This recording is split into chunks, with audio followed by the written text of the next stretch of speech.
ہم اچھے ٹرمز پر نہیں رہے. اس کی آواز پھٹی ہوئی تھی. وہ مجھ سے کئی سال چھوٹی ہے. میں یہ کیسے کر سکتا ہوں؟ او خدایا، یہ آپ کیا سوچ رہے ہیں؟ وہ جیسے ابھی ابھی ہوش میں آیا تھا. اس کی آنکھیں پھٹی کی پھٹی رہ گئی تھیں. کان اب تک سائیں سائیں کر رہے تھے. اس میں قباحت ہی کیا ہے؟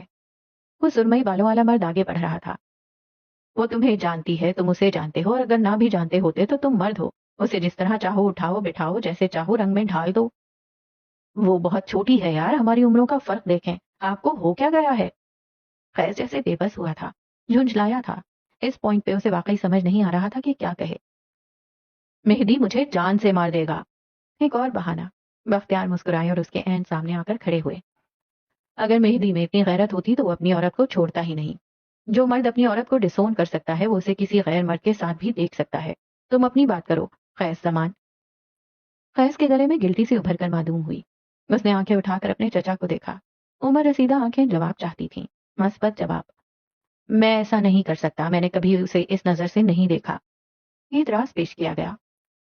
مرد کی نظر کا کیا ہے، بدل ہی جاتی ہے. اعتراض رد کیا گیا.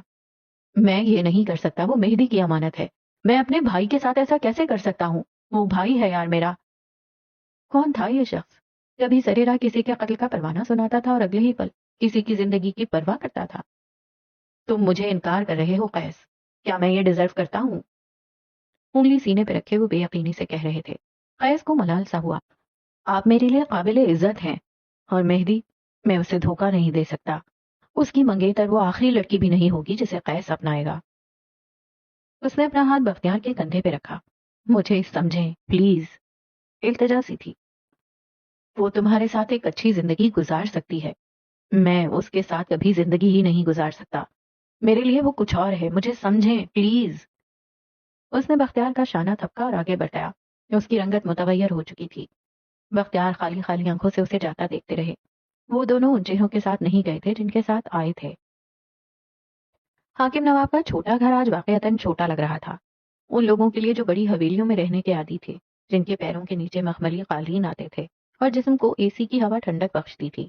حاکم نواب کے بھائی اور ابا، ان کے نواب بھائی اور جاگیردار ابا.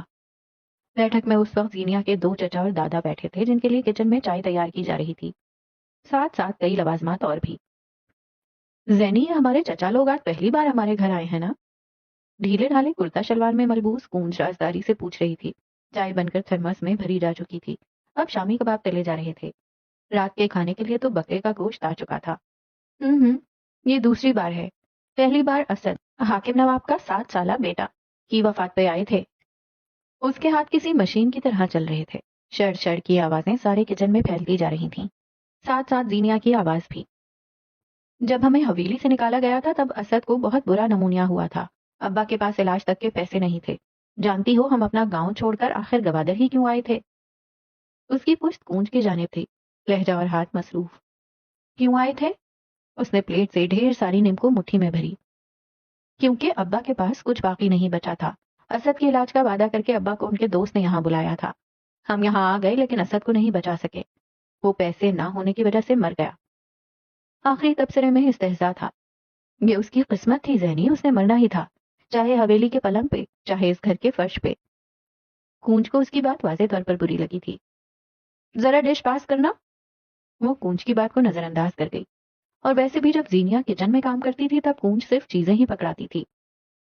اچھا زینی، یہ بتاؤ، کیا ابا کے پاس بہت پیسہ ہے؟ اسے ایک بار پھر تجسس ہوا. زینیا نے سر اس بات میں ہلایا. تلے ہوئے کباب ایک طرف رکھے. دادا جاگیردار ہیں، گاؤں میں ان کی زمینیں ہیں، شہر میں فیکٹریاں. اگر ابا کو ان کا حصہ ملتا تو ہم بیٹھ کر کھاتے، کام کرنے کی ضرورت نہ پڑتی. ہمیں حویلی میں کیوں نہیں رکھا جاتا؟ ہم بھی تو نواب ہیں. اگر ہمیں وہاں نہیں رکھتے تو خود یہاں کیوں آئے ہیں؟ اسے ایک اور غم لگا تھا. ہمیں ڈسون کر دیا گیا ہے لیکن بشر کو نہیں. وہ پکوڑوں کے لیے بیسن نکال رہی تھی. دادا کے 4 بیٹے ہیں، 2 بیویاں، لیکن ان کے یہاں ایک ہی پوتا ہے، بشر، ان کی کروڑوں کی جائیداد کا اکیلا وارث. دادا کی 19 پوتیاں ہیں. اگر ان کے بس میں ہو تو ساری کی ساری بشر کے نکاح میں دے دیں اور بس اسے حویلی لے جائیں. برتن میں بیسن ڈال کر اب وہ پیاز کاٹ کاٹ کر ڈال رہی تھی. آنکھوں میں پانی بھرنے لگا. بشر دادا کے ساتھ کیوں نہیں رہتا پھر، جب وہ اتنا ہی امیر ہے؟ زینیا کے ہاتھ اس سوال پہ ایک پل کو رکے. سالوں پرانا بھولا بسرا واقعہ ذہن کے پردے پہ دوڑ گیا۔ کم عمر بشر، قسمہ پرسی کی حالت میں اس کے ابا، اور بشر کو اپنے ساتھ لے جانے کی آفر کرتے دادا۔ تم میرے ساتھ رہو گے بشر، یہ پیسہ، یہ دولت، یہ جاگیر، یہ سب تمہارے حصے میں آئے گی، تم میرے وارث بنو گے۔ حویلی کے دروازے پہ کھڑے بشر نے ایک نظر اپنے ابا کو دیکھا۔ جلا وطن شہزادے کی زندگی کیسی ہوگی وہ جانتا تھا۔ اس نے اپنے ابا، اپنے خاندان کو دیکھتے ہوئے وہ فیصلہ کیا تھا جو اس عمر میں اس کے سارے خواب توڑ گیا تھا۔ اس نے اپنے وقت میں خود ہی خواری لکھی، میں اپنے ابا اور اپنی بہنوں کے ساتھ رہوں گا، مجھے آپ کی زمینیں نہیں چاہیے دادا سائیں۔ وہ حویلی کے زینے اتر کر اپنے ابا کی طرف جا رہا تھا۔ یہ صرف اپنے خاندان کی طرف جانے والے زینے نہیں تھے، یہ عروج سے زوال کی طرف جانے والے زینے تھے۔ وہ ہر عمر میں اپنے خاندان کے لیے قربانی دیتا آیا تھا۔ کیا گھر کے مردوں کو ایسا ہی نہیں ہونا چاہیے؟ یہی تو انہیں افضل بناتا ہے۔ زینی بتاؤ نا، گونج کی آواز اسے حال میں لے آئی۔ خالی خالی نظروں سے اپنی بہن کو دیکھتے ہوئے اس کے پاس کہنے کو کچھ نہیں تھا۔ بشر نے ہمیں چنا، وہ ہر دفعہ اپنے سکون اور آرام پہ ہمیں ترجیح دیتا ہے، پھر چاہے وہ دادا کی حویلی ہو یا لالا رخ کو چھوڑنا۔ اس نے آہستگی سے کہا۔ سست روی سے کام کرتے ہوئے اب وہ مسلسل سوچوں میں تھی۔ اسے اپنے بڑے بھائی، اپنے دوست کے ساتھ بدتمیزی کرنے کا ارمان تھا، جب ایک آواز پہ بری طرح چونکی۔ زینیا، چائے تیار ہے؟ وہ بالاج تھا۔ موبائل پہ انگلیاں چلاتے ہوئے وہ اجلت میں لگتا تھا۔ زینیا ایک لمحے کے لیے کچھ بول ہی نہ سکی، البتہ کونج وہاں سے ہٹ گئی، دھیرے سے، آرام سے۔ زینیا اب بھی بغیر پلک جھپکے اسے ہی دیکھ رہی تھی۔ بالاج اسے دیکھتے ہوئے مسکرایا، موبائل والا ہاتھ نیچے کر دیا اور آہستگی سے اس کی طرف قدم بڑھائے۔ زینیا کو بے اختیار تشویش ہوئی۔ وہ عبداللہ کے علاوہ ہر مرد سے یوں ہی غیر آرام دہ ہوا کرتی تھی۔ وہ چھوٹے چھوٹے قدم لیتا اس کے بالکل قریب چلا آیا۔ آج پہلی بار زینیا کو اندازہ ہوا تھا کہ کچن کتنا چھوٹا ہے۔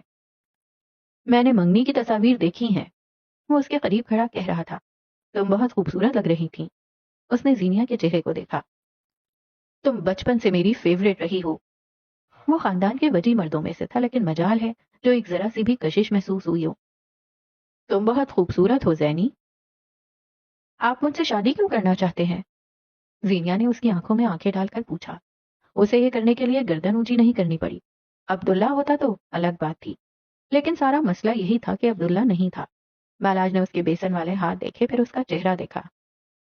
تم میری فیورٹ تھی زینیا، ہمیشہ سے خاص اور خوبصورت۔ وہ دھیما دھیما بولتے ہوئے کتنا خوبصورت لگ رہا تھا۔ تمہارے ساتھ عبداللہ کا نام سنتا تھا تو مجھے پتا نہیں کیوں برا لگتا تھا۔ آج تمہارے نام کے ساتھ میرا نام ہے اور میں خود کو بہت خوش قسمت سمجھتا ہوں۔ تم ہمیشہ سے میرے لیے ہی تھی۔ وہ مسکرایا، نرم نظروں سے اسے دیکھا۔ تم سے شادی کرنے کی وجہ محبت ہے۔ زینیا کو سانس لینے میں مشکل سی ہوئی۔ وہ صحیح الفاظ غلط شخص سے سن رہی تھی۔ وہ ابھی کچھ اور کہتی جب کونج بھاگتی ہوئی آئی۔ ادا بشر آ رہے ہیں بالاج بھائی۔ وہ پریشان ہو گئی تھی۔ بالاج نے سکون سے زینیا کا چہرہ دیکھا۔ میں تمہیں فون کروں گا، اٹھا لینا۔ تاکید کر کے وہ مڑ گیا تھا۔ زینیا کے دل نے نہ کوئی شور کیا، نہ چہرے کا رنگ بدلا۔ ہاں، اگر عبداللہ ہوتا تو اور بات تھی۔ قیسم کی بلند عمارت خاموشی میں ڈوبی تھی۔ ملازمین ناراض بھی تھے اور باغی بھی، لیکن کیا قیسم کے مالک کو فرق پڑتا تھا؟ اپنے نیلے دیواروں والے آفس میں گلاس وال کے سامنے لمبے صوفے پہ نیم دراز وہ کسی کتاب کا مطالعہ کر رہا تھا۔ کبھی وہ کتاب میں لکھے الفاظ پڑھتا، کبھی گردن ترچھی کیے گلاس وال سے نظر آتا اسلام آباد دیکھتا۔ کون سا نظارہ زیادہ حسین تھا؟ فیصلہ کرنا مشکل تھا۔ دفتن دروازے پہ دستک ہوئی۔ چند لمحے بعد کوئی آتا دکھائی دیا۔ نیلے اور سفید دھاری دار مردانہ ٹو پیس میں ملبوس، ساملی رنگت اور سبز آنکھوں والا مہدی کمبیر۔ Hello brother. اس کی کھنکتی آواز پہ قیس کو نہ جانے کیوں کل رات اپنی اور بختیار کی ہونے والی باتیں یاد آئیں۔ نہ چاہتے ہوئے بھی دل بھاری ہونے لگا۔ میں نے سوچا جب تک میں کسی دوسرے ملک نہیں جاتا کیوں نہ اپنے بھائی کی مدد کر دوں۔ وہ میز کی دوسری طرف رکھی پاور چیئر کو گھسیٹ کر گلاس وال کی جانب آ رہا تھا۔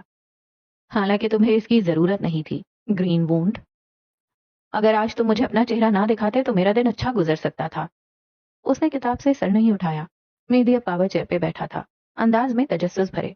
کیا تم مجھ سے واقعی اتنی نفرت کرتے ہو یا بس میرے آگے بننے کی کوشش کرتے ہو؟ میں بہت جلد تمہیں اپنے ہاتھوں سے ماروں گا اور پھر تمہیں یقین آ جائے گا۔ کتاب سے نظریں اٹھا کر مہدی کو تکا۔ آ جائے گا نا؟ مہدی انوز مسکراتا رہا۔ ٹھیک ہے، تم مجھے مار دو، میرے بھائی ہو تم سے مر گیا تو جی جاؤں گا۔ اس نے گویا قسم کھا رکھی تھی قیس کی کسی بات کا برا نہیں منانا۔ قیس نے اب کے کوئی جواب نہیں دیا۔ وہ مہدی کو اگنور کرنا چاہتا تھا۔ نہ جانے کیوں اسے شرمندگی ہو رہی تھی۔ وہ نظر چرا رہا تھا۔ کیا اس کے دل میں کوئی کھوٹ تھا؟ اس نے کتاب سینے پہ رکھی، ٹانگیں سمیٹ لی، مہندی کے چہرے پہ نگاہیں جمائے۔ دل پہ بے تحاشا بوجھ پڑا تھا، لیکن اسے یہ سوال کرنا ہی تھا۔ اگر میں اس عورت سے شادی کر لوں جسے تم نے ڈسون کیا ہے؟ مہندی کی رنگت لمحے کے 1000ویں حصے میں بدلی۔ بکواس بند کرو قیس، وہ پورے قوت سے دہاڑا تھا۔ اگر تم نے ایسا سوچا بھی تو میں تمہاری جان اپنے ہاتھوں سے لوں گا۔ وہ ایک ایک لفظ پہ زور دیتے ہوئے پرایا تھا۔ لیکن تم اسے ڈسون کر چکے ہو۔ قیس کے اطمینان میں ذرا برابر فرق نہیں آیا، البتہ مہدی بے طرح بے چین ہوا تھا۔ تمہیں شرم آنی چاہیے، اب تم اپنے بھائی کی منگیتر کی طرف دیکھو گے، تمہیں غیرت نہیں آئے گی؟ اس سے پہلے مجھے واقعی غیرت آ جائے بہتر ہوگا تم اس سے شادی کر لو۔ کیا تم واقعی اس بارے میں سوچ رہے ہو؟ اس کا لہجہ بے یقین تھا، چہرہ سرخ پڑ رہا تھا۔ اس کا بس نہیں چلتا تھا ساری دنیا کو آگ لگا دے۔ اگر تم نہیں سوچو گے اس بارے میں تو مجھے اس بارے میں سوچنا پڑے گا، اور اس بار میں واقعی مذاق نہیں کر رہا۔ وہ تم سے نفرت کرتی ہے۔ مہندی نے ایک ایک لفظ پہ غور کیا۔ قیس سے کون نفرت کر سکتا ہے؟ وہ بازو سینے پہ باندھے گردن ترچھی کیے مسکرا کر بولا، کم بخت، اتنا معصوم کیوں لگتا تھا؟ مہندی غصہ، اشتعال اور ڈھیر ساری کوف دبائے بیٹھا رہا۔ قیس نے دوبارہ اپنی کتاب اٹھا لی تھی۔ کافی دیر بعد حدیبیہ کافی رکھ کر چلی گئی تھی۔ مہندی کے ہاتھ میں کافی کا مگ تھا اور وہ بے تحاشا بور ہو رہا تھا۔ وہ ایکسٹروورٹ قسم کا آدمی تھا۔ ایسے انسان کے ساتھ کیا بیٹھے جو کتاب سے منہ نکالتا تھا تو زہر اگلتا تھا۔ کیا پڑھ رہے ہو؟ بالآخر وہ اپنی غیرت کو ذرا دیر کو سلائے ایک بار پھر بات شروع کر چکا تھا۔ قیس نے کتاب ایک طرف رکھی، پیر سمیٹ کر سیدھا ہو بیٹھا۔ وہ یہاں اس کونے میں سکون سے پریشان ہونے کے لیے بیٹھا تھا، اور اب یہ آدمی۔ یہ کتاب رنگوں کے بارے میں ہے۔ جانتے ہو مہدی، سبز رنگ کس چیز کی علامت ہے؟ وہ ایک پل کو رکا، غور سے اپنے چہرے کو دیکھتے مہدی کو تکا۔ سبز رنگ نحوست کی علامت ہے۔ اس کتاب میں لکھا ہے کہ جب برے جادوگر مرتے ہیں تو ان کے جسم سے ایک سبز روشنی نکلتی ہے۔ جب جب کہیں نحوست پھیل رہی ہوتی ہے وہاں سبز رنگ کا ذکر ہوتا ہے۔ جب کوئی برا جادو کرتا ہے تب سبز روشنی پھیل جاتی ہے۔ جب کوئی زہر سے مر رہا ہوتا ہے تب اس کا جسم سبز پڑ جاتا ہے۔ جب تالاب جوہر بننے کے عمل میں ہوتے ہیں سب سے پہلے ان کا رنگ سبز پڑتا ہے۔ ویسے تمہاری آنکھیں بھی سبز ہیں نا؟ یکدم فضا میں تناؤ بھر گیا تھا۔ مہندی کی آنکھیں اور چہرے پہ ہتک تھی۔ قیس مزید چند لمحے اسے دیکھتا رہا اور پھر اٹھ کر باہر نکل گیا۔ مہدی نہیں جا سکا۔ وہ دھواں دھواں ہوتے چہرے کے ساتھ وہیں بیٹھا رہا۔ کئی لمحے بعد وہ دھیرے سے اٹھا تھا، صوفے پہ دھری کتاب اٹھائی، سرورق پڑھتے ہوئے اس کے ہاتھوں سے کتاب چھوٹتے چھوٹتے بچی تھی۔ وہ 15ویں صدی کے کسی سائنسدان کی سوانح حیات تھی۔ مہدی کو اپنا آب ہوا سے بھی ہلکا لگا۔ کیا قیس کو حق تھا وہ اٹھتے بیٹھتے ایسے کسی کا دل دکھائے؟ حاکم نواب کے گھر کی چھوٹی بیٹھک کی فرشی نشست پر اس وقت حاکم نواب کے بھائی اور ابا بیٹھے تھے۔ سفید کاٹن کے کلف والے جوڑے، کندھے اٹھے ہوئے، سپاٹ اور سخت چہرے لیے وہ 3 مرد اپنے سامنے بیٹھے اپنے بھائی اور اکلوتے بھتیجے کو دیکھ رہے تھے۔ بسم اللہ تھو آختہ گئیں، سفر حال دیں۔ بسم اللہ، آپ آئے ہیں، سفر کا احوال دیں۔ بشر سنجیدگی سے پوچھ رہا تھا۔ بلوچ آج بھی اپنی روایتوں کو قائم رکھے ہوئے تھے۔ لمبے سفر سے آنے والے سے یوں ہی حال احوال پوچھا جاتا تھا۔ بس بچہ، ناشتے کے بعد گھر سے نکلے، زمینوں کا چکر لگایا، پھر ابا سائیں کا حکم تھا آج اپنے بھائی کے گھر آنا تھا۔ پھر 12 بجے کے بعد گوادر کا سفر شروع ہوا۔ 5-6 گھنٹے لگے سفر میں۔ یہ تھا سفر، اب باقی تمہارے مہمان ہیں۔ بشر نے سینے پہ ہاتھ رکھا تھا جیسے ان کی مہمان نوازی کا شرف قبول کیا ہو۔ سینے پہ ہاتھ رکھ کر کسی کا شکریہ ادا کرنا بلوچی رواج ہے۔ ہاں، پھر بشر کا کاروبار کیسا جا رہا ہے؟ وہ مقامی زبان بلوچی میں بات کر رہے تھے۔ بشر نے مختصر سا احوال کہہ سنایا۔ اس کے چچا حاتم نواب اسے گہری نظروں سے دیکھ رہے تھے۔ ظاہر ہے 6 بیٹیوں کے باپ تھے، ان میں سے اگر ایک بھی بشر کے نکاح میں آ جاتی تو وارے نیارے ہو جاتے۔ حال احوال ختم ہو گیا ہے، پھر اب ہم مدعے پہ آتے ہیں۔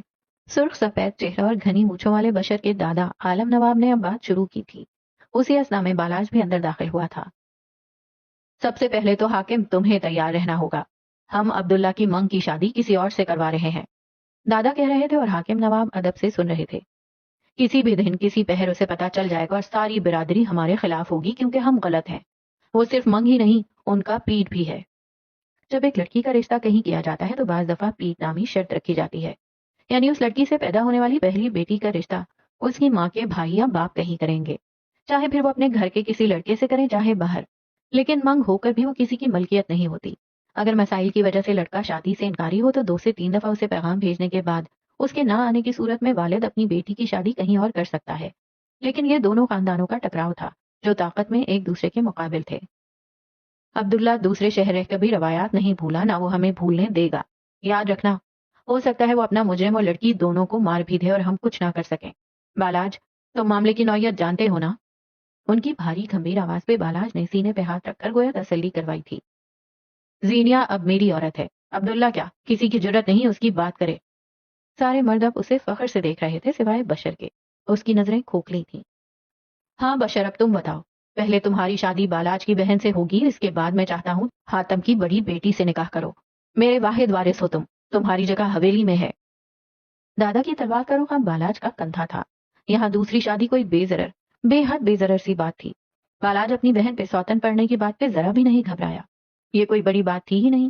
ہاں اگر غیر خاندان کی لڑکی ہوتی تب بات مختلف ہوتی. بشر نے اپنے باپ کو دیکھا. وہ آدمی جو اپنے گھر میں دہاڑتا پھرتا تھا اپنے بھائیوں کے سامنے کیسے خاموش بیٹھا تھا. خیر اسے حیرت نہیں ہوئی. میں دوسری شادی نہیں کروں گا دادا. اس کا لہجہ ادب لیے ہوئے تھا. نہ میں آپ کی حویلی کا وارث ہوں، بلکہ اب تو حویلی کے نرم قالین پیروں میں چبھیں گے. ایک عرصہ ہوا ہے، عادت نہیں رہی. حاکم اسے تعجبی نظروں سے دیکھ رہے تھے، لیکن وہ بشر ہی کون جو سن لے. میں اپنے کاروبار کے ساتھ یہیں خوش ہوں. دادا کا جلال ایک بار پھر اونٹ کر آیا تھا. یہاں کیا جھک مارو گے؟ رکھا ہی کیا ہے یہاں؟ باپ کو بھی ذلیل کر رکھا ہے اور خود کو بھی. اب سے چھوڑو اور حویلی چلو. یہاں کیا کرو گے؟ بازو ہو تم میرے. بشر نے ادب سے ان کی بات سنی، پھر استہزائیہ مسکرایا. وہی کروں گا جو کر رہا ہوں، اور اگر نہیں کر سکا تو مر جاؤں گا اسد کی طرح. اس کی آخری بات حاکم نواب کے کلیجے پہ لگی تھی. انہوں نے زخمی نظریں اٹھا کر اپنے بیٹے کو دیکھا. بلکہ میں نہیں مروں گا دادا جان. اسد نازک ہوگا، بشر نہیں. میں نے جس دن آپ کی حویلی چھوڑی تھی اس دن اپنے اندر کا نواب مار دیا تھا. اب میں بس بشر حاکم ہوں، اور میں آخری سانس تک اس حویلی میں قدم نہیں رکھوں گا. نہ آپ کی پوتیوں سے شادی کروں گا. میں آپ کا وہی بازو ہوں جسے آپ نے بغیر کسی ناسور کے کاٹ پھینکا تھا. وہ جوان خون تھا، وارث تھا. وہ زینیا نہیں تھا جس پہ ابا ہاتھ اٹھا لیتے. وہ بشر تھا، گھر کا مرد. ہاتھ اٹھانے والی بات کرے تب بھی کوئی اس پہ انگلی نہیں اٹھائے گا.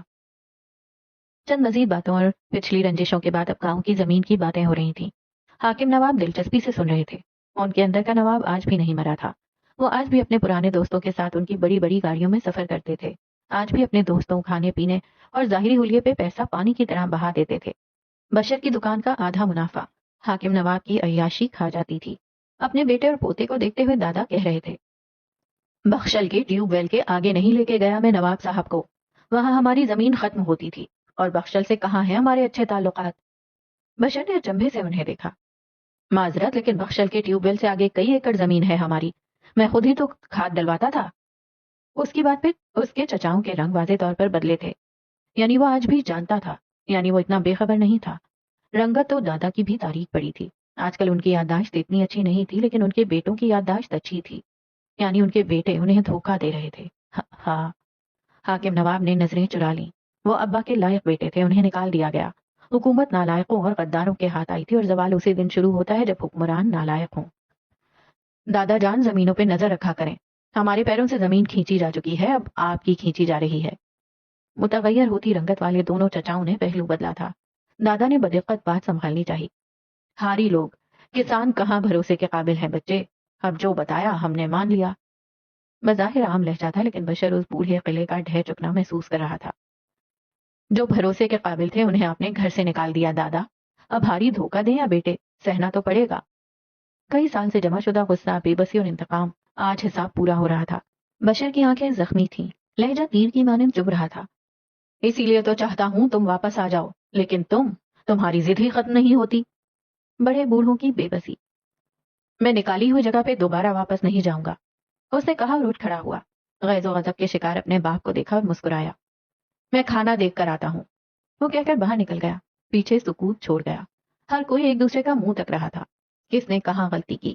سارے کھاتے آج کھل جانے تھے. دن ڈھلا تو شام نے اپنے پر اسلام آباد پہ پھیلا لیے. شام سے رات ہونے میں وقت کہاں لگتا ہے. گمبھیر محل میں اس وقت رات کا کھانا کھایا جا رہا تھا. سنہری سفید ڈائننگ ہال میں اس وقت تمام گمبھیرز جمع تھے سوائے انیسا کے. سربراہی کرسی پہ بیٹھا قیس، جس نے سادہ سفید کرتا پہن رکھا تھا. وہ شاید کسی جنازے سے لوٹا تھا. وال ماتھے پہ بکھر رہے تھے. گندمی چہرہ سنجیدہ تھا. اس کی دائیں بائیں اس کے دونوں چچا بیٹھے تھے، اپنی اپنی پلیٹوں میں چمچ چلاتے. مہری کمبیر نے مقصود کے ساتھ والی جگہ سنبھال لی تھی. وہ سب ٹی شرٹ پہنے ہوئے تھا.